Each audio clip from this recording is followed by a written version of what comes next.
विश्व आजादी ठेंगा बाहिनी ओडिशा राज्य में समाजसेवी स्वच्छता जनसचेतनता और मानव सेवा को प्राथमिकता दे निरंतर कार्य कर आसुछि। संगठन प्रतिष्ठाता मुख्य चीफ कमांडर वरिष्ठ समाजसेवी कृषक श्री लक्ष्मण दास नेतृत्व में सदस्य माने विभिन्न सामाजिक कार्यक्रम में सक्रिय भाव सामिल होती। परिवेश सुरक्षा, स्वच्छ भारत अभियान, रक्तदान शिविर, वृक्षरोपण, दारिद्र्य और असहाय लोकों सहायता और प्राकृतिक विपर्य समय रिलीफ सेवा प्रदान भली अनेक कार्य संगठन पक्षर छड़ा श्रीक्षेत्र पुरी समेत विभिन्न स्थान में स्वच्छता अभियान, सचेतनता कार्यक्रम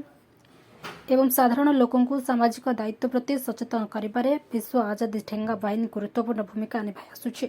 संगठन कहवा अनुसार समाजर समस्त वर्गर लोकों साथी करी एक स्वच्छ, सुस्थ और सशक्त ओडिशा गढ़ा ही सेमानक लक्ष्य। तथा विषय संगठन चली मुझे कमांडर कृषक लक्ष्मण दास आईसीएस आउ जड़े साधारण लोक चाषी मो ना लगी देखो कृषक लगी मुझे कृषक चाष फैमिली आस परिचित आउ बर्तमान मुझे जो देखुं इंटरनेशनल कम्युनिटी पुलिस आजादी ठेंगा बाहिनी जगन्नाथ आशीर्वाद जन्म देती दुर्गापुर गाँव जो छोटिया गाँ मो घर जो दुर्गापुर मोटे 70 परिवार भितर जन्म नहीं परिवार ये संगठन टी 10-20 जन पिला मात्र आम आरंभ करूँ ठेंगा बाहिनी हल बुला जो कृषक मान जो हल बुला करूँ 73 मसीह आरंभ होता 75 मसीहा बन्या जो घाई भांगला आम गाँव में तथा विषय ये संगठन चली ये कौन सरकारी अनुदान बा कौन व्यक्ति विशेष अनुष्ठान नुह ये वर्तमान समग्र पृथ्वी में जो गाँव बाहर अनुष्ठान जाके विश्व में पहुँचला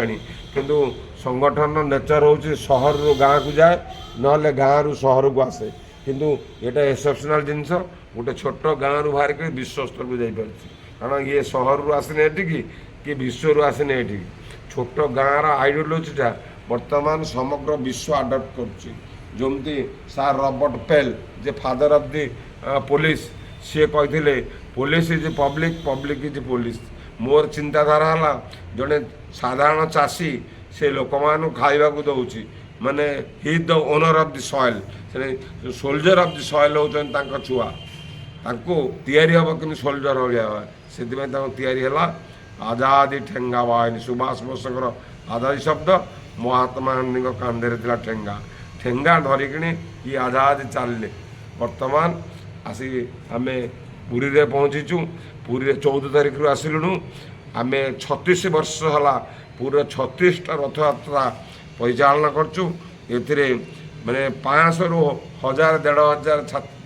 युवक विभिन्न भारत वर्ष विभिन्न प्रांतरू आसती ठेंगा धरिकी टोपे देकिनी मो पछे जो मैं ढड़ा होती ये ट्राफिक की जाते ट्राफिक ड्यूटी आरंभ करी एमती कौन काम ना पुरी रथ यात्रा आम 26टा काम A to Z पर्यटन करुँ समस्त खावा दबा पानी दबा इमरजेन्सी बाइन देखते दला चकटा है वर्ष से आम सैनिक मैंने थे उद्धार करेकिंग लोक नौ कर गत वर्ष होता दला चकटा मौसी मंदिर से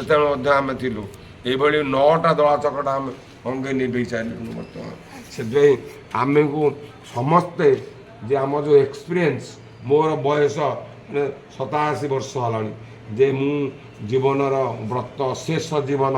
एमती जनसाधारण सेवा करू करू केतेबेले निजको भूली जाइछि एवं घर द्वार भूली जाइछि मोर प्रभु जगन्नाथ हेले मालिक सी खाइबा को दौरान तांको कृपार एत बड़ संस्था होइछि किए खाइबा को दउछि मु जानि नै किए दउछि मु जानि नै किए खाउछि मु जानि नै किए करुछि मु जानि नै मु किछि जानि नै मु एठी बसिछि लुंगी खंडे पिंधिकी बसिछि एटा हଉଛି बाली स्कूल बाली रे आसिक एठी जगन्नाथ खेलती से ये स्कूल ना है बाली बाली स्कूल जगन्नाथ एठी खेलती मो देह असुस्थ हो सुस्थ हो जगन्नाथ सेवा कर जगन्नाथ आसिक एठी पहुँचुंट आप आश्चर्य हे जे मो देह खराब है फुलुरी तेल आसिक पहुँच किए दौर मुझे जानी नहीं सी आसी कह आप देह खराब थी कि काल रात तुम केस से कहला मु केस तो जाना दरकार ना तो देह भल हेल्ले पुणी आ रहा 28 तारीख पर्यटन रू से गोटे गोटे दायित्व आमको दिखाऊँगी ମାନଭଞ୍ଜନ ରସଗୋଲା ଆମେ ବାଣ୍ଟିମୁ, ସେ ଲକ୍ଷ୍ମୀଙ୍କର ସେ ମାନଭଞ୍ଜନ କରିବେ, ଆମେ ରସଗୋଲା ବାଣ୍ଟିମୁ। ଆହା କି ଲୀଳା ତମେ ଜଗନ୍ନାଥ ଲଗେଇଛ, ଯାହାକି ଏ ସଂସାର ପାଇଁ ସିନା ତମେ ଖୁସି ରହୁଛ, କିନ୍ତୁ ଆମ ଭଳିଆ ମଣିଷ ଏ ମର୍ତ୍ତମଣ୍ଡଳରେ ଦୁଃଖରେ ପଡ଼ି ଛଟପଟ ହେଉଛି।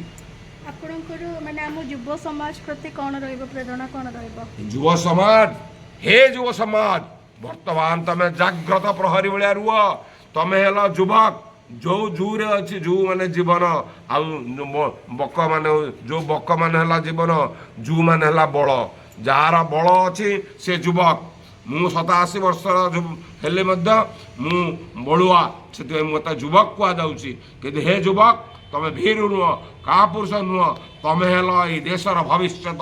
ଅନ୍ୟାୟ ବିରୁଦ୍ଧରେ ସ୍ୱର ଉତ୍ତୋଳନ କରିବା, ପ୍ରତ୍ୟେକ ରକ୍ତ ଭିତରେ ଇଞ୍ଜେକ୍ଟ ହଉ, ତମେ ଉଠି ଆସ, ସୁପ୍ତ ନୁହଁ, ଜାଗ୍ରତ ହୁଅ। ଜାଗ୍ରତ ପରି ଭଳି ଠେଙ୍ଗା ଧରି 12 ହାତ, ଏଇଟା ହେଉଛି କଳିଙ୍ଗ ଅବତାର ଧରିଛି ଠେଙ୍ଗା ବାହିନୀ। ତାଙ୍କ ହାତରେ 12 ହାତ ଠେଙ୍ଗା ଯେଉଁଟା ଅଛି, ଯେଉଁ ଖଣ୍ଡା ମାଳିକା ଲେଖିଛି 12 ହାତ ଖଣ୍ଡା ବୁଲିବ, ଏ ଠେଙ୍ଗା ବାହିନୀ ସେଟାକୁ ବୁଲେଇବ। এই হচ্ছে ঠেঙ্গা। এই ঠেঙ্গা সমগ্র ভারত বর্ষরে এই অন্যায় বিরুদ্ধ অন্যান্য যেতবে যুব সমাজ উঠবে, লক্ষ লক্ষ কোটি কোটি যুবক ঠেঙ্গা ধরি দরকার করবে। ইয়ে মহাত্মা গান্ধীর ঠেঙ্গা। It is not a weapon, it is just